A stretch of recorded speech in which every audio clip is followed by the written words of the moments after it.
Eu sempre fui ruim de acordar cedo. E eu tô falando de criança.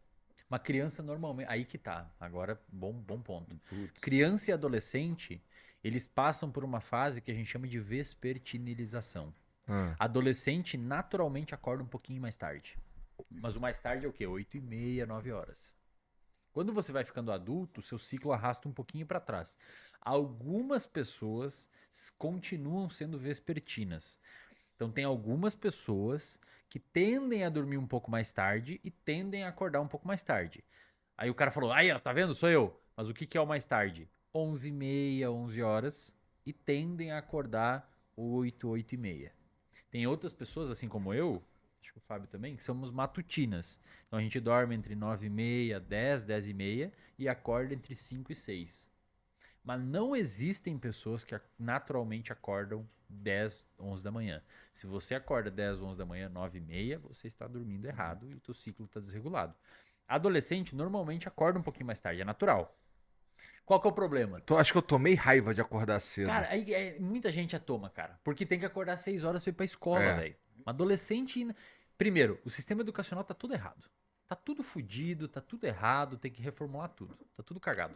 Você mandar um adolescente ir pra escola às 6h30 da manhã, às vezes tem que acordar às 5h30 pra pegar uma van. Tá Pra tudo fuder os errado, velho. cocos.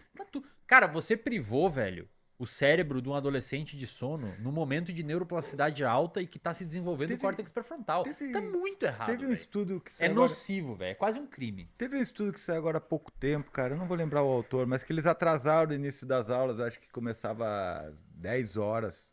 Pô, o desempenho deve explodir. Vira o É, desempenho cara. dos Pô, adolescentes maneiro. explodir quando comparado Exato. com Exato. outras crianças que acordavam no mesmo horário. Não tem Cara. como, cara. E adolescente, ele dorme um pouquinho mais também. Ele dá uma vespertinilizada e ele dorme 8h30, 9. Diferente dos adultos que tendem a dormir 7. Então, o que que acontece? O adolescente, meu, tá na criança, cara. Você já viu as crianças de 10, 12 anos indo pra creche de manhã, parece que estão mole, assim, ó, no banco do carro dormindo? Sim. Cara, aquilo ali era pra ele estar no sono profundo, velho. O cérebro se reconstituindo, limpando, tirando toxina. Aí você vai lá, acorda o moleque no frio e manda pra escola. Cara, é E olha, nocivíssimo pra saúde mental. e olha que paradoxo, velho. Qual é a coisa mais importante para aprendizagem? Sono. Sono. Você Aí tá você... privando as crianças de sono num horário importante para elas aprenderem. Cara, É tipo assim, eu vou dar um tiro no meu pé antes de correr uma maratona. Tá tudo errado, cara. Entendi, entendi. Então, o sistema educacional tem que olhar um pouco mais para as neurociências, para usá-las como fundamento para políticas públicas, inclusive. para políticas públicas, não só de educação, mas de saúde mental, porque a saúde mental vai começar ali. Ela vai começar nesse aspecto. Aham.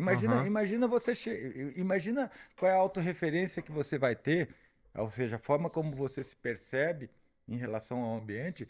Se você chega na escola todo dia morrendo de sono, não consegue prestar atenção, tira nota baixa, você vai achar que a escola é um lugar para você?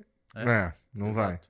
E às vezes, por você estar privado de sono no seu pré-frontal, que já não é bom, já não está desenvolvido, porque termina nos 20 e poucos, tá mais desligado, você começa a ficar mais impulsivo, às vezes mais agressivo e começa a praticar bullying ou zoar todo mundo. Desconta de outra forma. Até porque nessa idade você está socialmente muito orientado.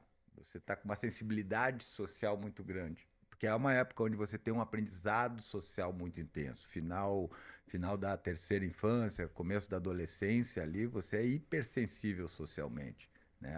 As informações sociais, elas são muito fáceis de serem decodificadas pelas crianças. Por isso que ocorre o tal do bullying, as crianças escalonam hierarquicamente os colegas, né, os mais populares, os menos populares. Então, e aí você bota o sono nisso, bota irritação, faz o córtex pré-frontal funcionar mal, aí as crianças vão se tornar mais violentas e vão usar todos os elementos para que elas possam se tornar agressivas sem receber a punição por conta disso. Certo? Por isso que o bullying é tão difícil de combater. Cara, se a galera olhasse um pouco mais para as neurociências, algumas reformas iriam precisar. Por exemplo, um outro estudo, tem vários estudos na realidade mostrando que regiões que têm mais programas culturais como teatro, shopping, cinema e praça e principalmente academias públicas. Em média, essas regiões, em média, tendem a ter menor criminalidade e menor faixa de diagnóstico de ansiedade e depressão. Interessante. Porque você enriqueceu o ambiente. E- Você botou exercício físico, botou cultura, botou novos objetos. E botou coisas menor- Sério, cara? Eu e achava menor que era uso- liberação de armas que melhorava E isso. menor uso de drogas.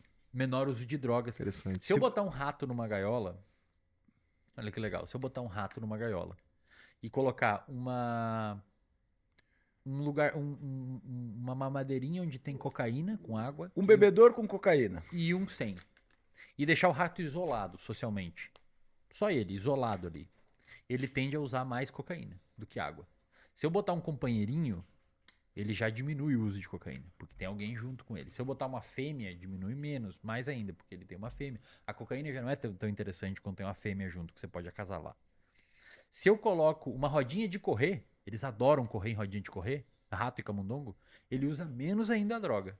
Quanto mais, se eu boto Lego e boto um lugar para ele fazer ninho, ele diminui ainda mais o uso de droga.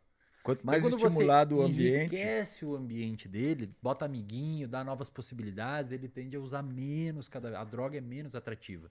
Se eu boto ele ali sozinho e começo a dar choque na patinha dele, ele usa mais droga do que só se estivesse sozinho.